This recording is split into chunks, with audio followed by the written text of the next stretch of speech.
Joined by Jose Mangan in the Vin Dam limo. I guess that's a podcast or a show. And he was chatting with this guy, Jose. And he came out and he said that Pantera's manager offered him to replace Phil Anselmo in the band, which is crazy. This is before I actually became friends with Vinny, which is the late drummer, Vinnie Paul. And he said that Pantera wanted me to be their lead singer. The manager asked him if he was interested. He said, no, not after Van Halen. I'm not going to another band, especially covering for someone else. He brought it up with Vinny one time, and Vinny said he doesn't remember. He doesn't know if there's any truth to it, but that's what the manager said. He also mentioned that Aerosmith asked him to become their singer as well, but he refused that as well. But on the other hand, he admitted that he could consider joining Led Zeppelin if Jimmy Page asked him, but not when Robert Plant is alive. Does he realize he's like the same age as Robert Plant? I mean, it's...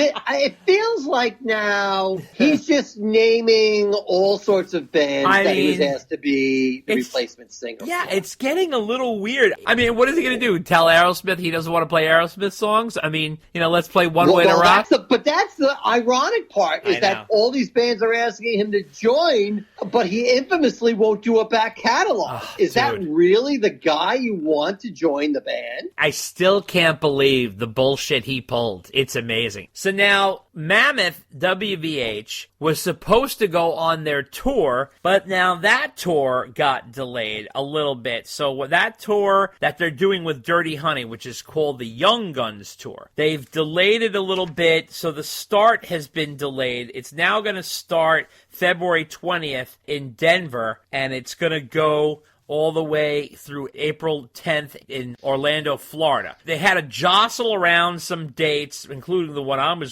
supposed to see in February 1st. The New York date, that's now going to be March 28th. So that's kind of crazy. That's another COVID situation, so that got altered. This is happening all over the place. It's amazing. You make these plans and you can't get these shows done. It's like the third show we're talking about here. It's unbelievable. Anyway, he also mentioned in an interview the 11 albums that changed his life. He talked about with classic rock. He talked about all these different albums, including AC/DC's Highway to Hell, Tool's Anemia, Carnival's Sound Awake, Porcupine Tree's Dead Wing, Nine Inch Nails' The Fragile, Jimmy Eat World Futures, love that album. Blink-182, Enema of the State. Peter Gabriel's So, The Beatles' Abbey Road, and of course he names 2 Van Halen albums, which is not why it's his top 10 albums, it's his top 11, because he tied 2 Van Halen albums together. And which albums do you think he put here, Dave? He put Fair Warning and Balance.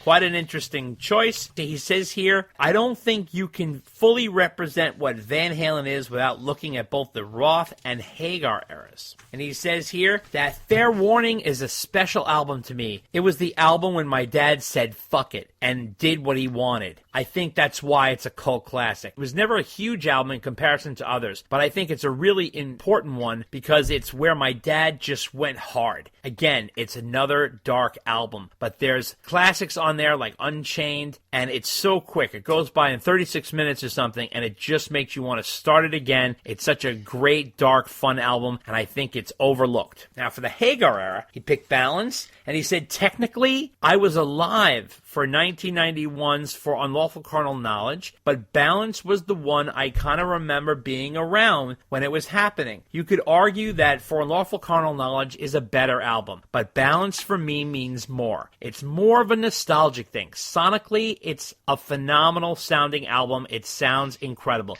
It might be the best sounding Hagar album, maybe the best sounding Van Halen album. The Hagar era shows another side of my father's playing as well, and I like how he leaned more into the melodic stuff. Some of the most beautiful melodies he's ever written have been in the Hagar era with things like Dreams or Not Enough from Balance. But then I love all the Van Halen albums. So that was nice. I thought it was a nice tribute. And he did say this about Peter Gabriel's So, because you know how Ed always talked about that album being one of his favorites. He did say this, and this is sort of an interesting look back at Ed. He said, this is one of my father's favorite albums of all time. I will never forget him coming to me one night with these huge headphones going, Wolf, put these on. And I put the headphones on my head and cranked the first song, Red Rain. The soundscape of it is incredible. Everybody should do that at least once in their life. Put on an amazing pair of headphones and crank Red Rain. It's very hard to listen to this now that my father is gone, but that album front to back is Peter Gabriel's finest. He is such a fantastic songwriter. Nobody has that voice and nobody ever will. You just marvel at it. Fuck, that is just awesome. So that's a nice memory. I know Ed always really appreciated that album.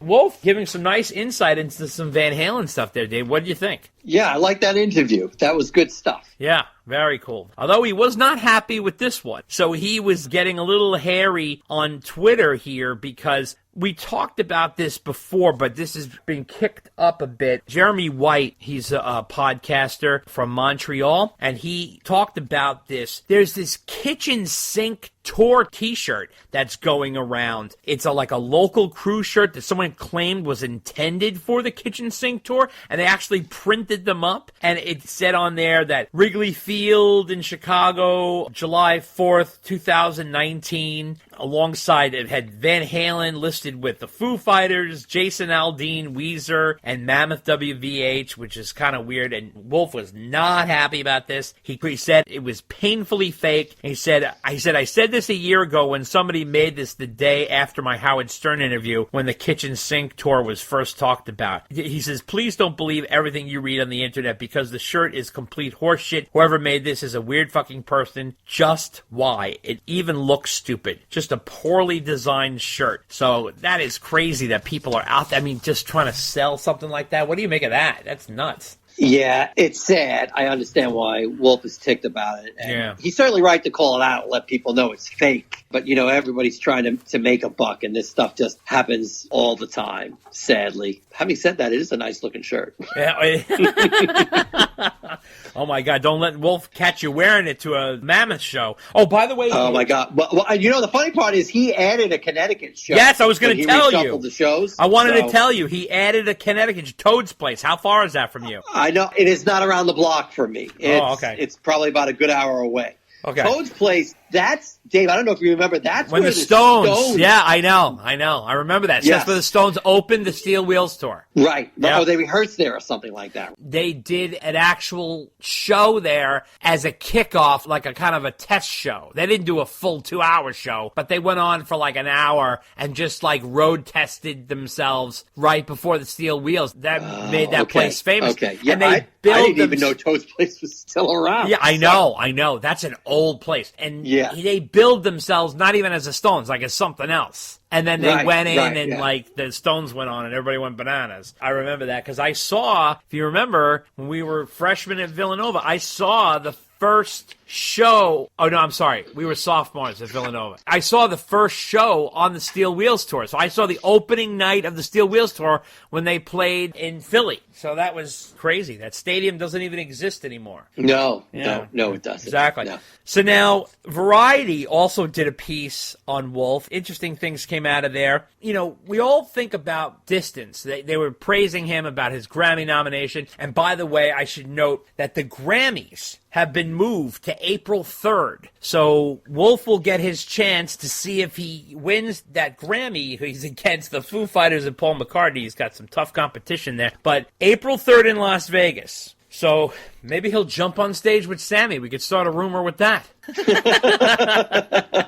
Don't do him any favors. That'd be funny. So anyway, interesting thing, though, he mentioned in here. So he did play Distance for Ed, which I thought had to be a very strange moment. That's odd to hear a song that's sort of like a dedication to you and you're not past yet. It's wild. So he said that Ed cried when he first heard it. It was a very special moment that I'll never forget. So I couldn't even imagine what that's like. And it got into some of Van Halen's past award nods. So apparently that when Ed was 30, because, Wolf is 30, that Ed received his first Grammy nomination in 1985 for Jump, for a rock performance by a duo or group, but he lost to Prince and the Revolution with the Purple Rain album, and a rock instrumental nod for Donut City, a track from the Wildlife soundtrack, and he lost to Yes's Cinema from the band's 90125 album. Then the band had a Grammy win in 1992 for hard rock performance for Unlawful Carnal Knowledge. And then Eddie and Alex received a nomination in 1997 for the Best Rock Instrumental category for Respect the Wind from the Twister soundtrack. They lost to the SRV Shuffle, featuring Jimmy Vaughan, Eric Clapton, Bonnie Raitt, Robert Cray, B.B. King, Buddy Guy, Dr. John, and Art Neville. It's hard to compete with those guys. He said it's really exciting to follow in those same footsteps, Wolf said. And if I somehow miraculously win this, I'll have beaten Pop. And he might have thought that was funny. So he was saying that, he would be younger than his father when his father won his Grammy. So that was kind of fun. What do you think, Dave? You think he's got any shot at this Grammy, or what do you think? I think he's got a shot. I know we talked about it last time. The most surprising thing to me was I did not realize or completely forgot about Van Halen's Grammy noms in '84. I don't think I ever knew Ed got nominated for Donut City. That was news to me, and I completely forgot about Van Halen's nomination back then. Mm-hmm. Well, I was like, wow, I feel ashamed to be a host of this podcast, and I did not know that. I know. I was like, wow. I know. Wow. It is pretty wild. It is pretty wild. Also, readers from Guitar World voted Wolfgang's solo for the Mammoth WVH track Mr. Ed, the third best of 2021. And he said, Mr. Ed, the Van Halen name indicates more than just the familial link, with a guitar solo that references Eddie Van Halen's Trick Bag and makes a feel-good song a little more feel-good, but also bittersweet too. So that's kind of cool. And who was number 2? John Mayer for Last Train Home. And who was number 1? Greta Van Fleet for Age of Machine. So that happened in Guitar World for the Mr. Ed song. And then Loudwire announced Mammoth WVH as their 2021 Artist of the Year. So they did an interview with Wolf, and he talked about different things. He said initially he wanted to design video games when he was younger instead of being a musician, and he went to camp for it, but he didn't really like it too much, and then he ended up doing music. So that was kind of cool. And he said growing up, all I ever did was play the drums and try to figure out what Danny Carey was doing. And on bass, he tried to figure out what Les Claypool was doing. And he said that he was really into those guys. And he also said that he played all the instruments on the album because Dave Grohl did it for the first Foo Fighters album, and he wanted to see if he could do it. He was really inspired by that. Now, he also said that he didn't think getting a Grammy nod was even possible. He thought it was absolutely crazy. It's validation, he said, that what I make is good enough on its own that I don't have to go out there and play Panama Eruption to be worth a shit. Well, that was a strong statement right there. He also said that in terms of the dynamic of fronting his own band as opposed to playing with Van Halen, he said it's way different. With Van Halen, everybody's there to look at Eddie Van Halen and David Lee Roth. So I could just kind of do my thing and fly under the radar and be comfortable. But now it's like I'm the dude that everybody's looking at, and that is so unnatural, it doesn't match up with my personality type whatsoever. But I love and care about the music so much that I made that I kind of just step out in front for the moment and just go for it because it's part of my job. And obviously, he has strong feelings about being a lead singer. He said his bucket list is to play with Foo Fighters or AC/DC. You know, he really would love to play with those guys. He said he hasn't officially started working on the next album yet, but he says that he does have a lot of ideas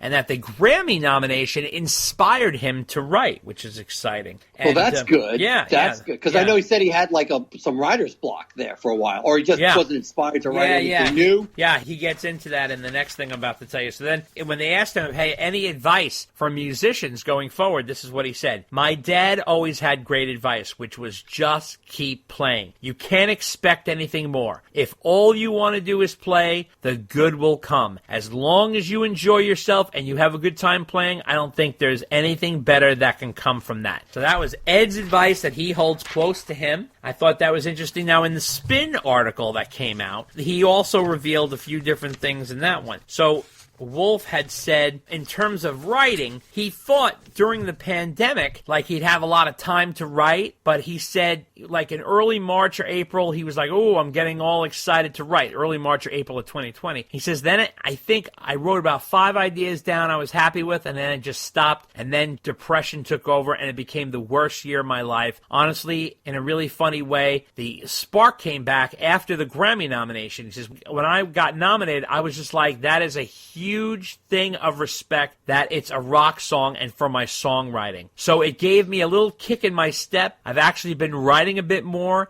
and have come up with a couple of ideas. Elvis Basquet is coming up here this month, and hopefully next year we'll have something we can carve out some time to record Mammoth 2 and keep the train